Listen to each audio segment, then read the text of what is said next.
Hi everyone. Here's another example of Zigzag Think, which happened a long time ago now. And thinking about it, I would call it Zigzag Think, but it's kind of an odd one. And it's this. My father loved hypnotism.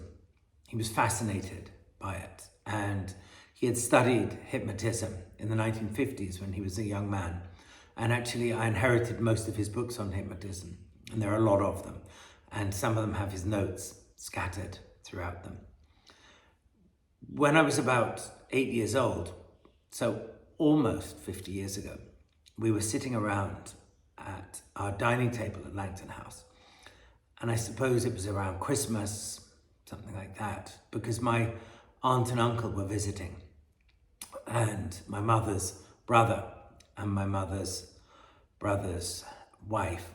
And one of us children said, Baba, please, will you hypnotize one of us?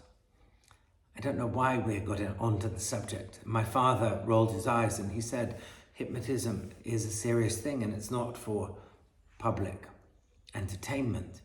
But we begged and we begged. And eventually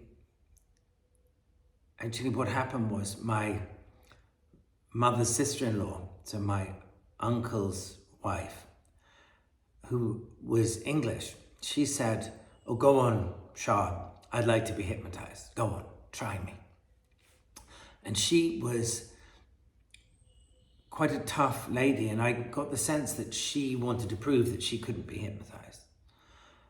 But my father agreed, and he began speaking to her in a very calm, assured voice. And this is the Zigzag Think bit.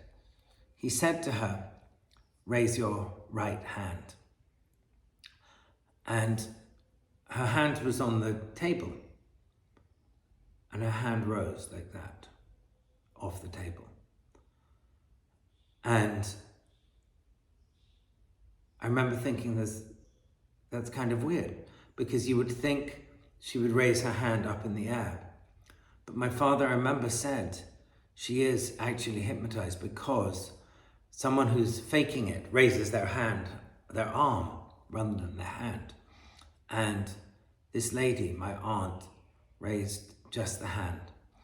And I put this down to kind of a zigzag think of the human body, of the human mind, that it was reality rather than a fiction.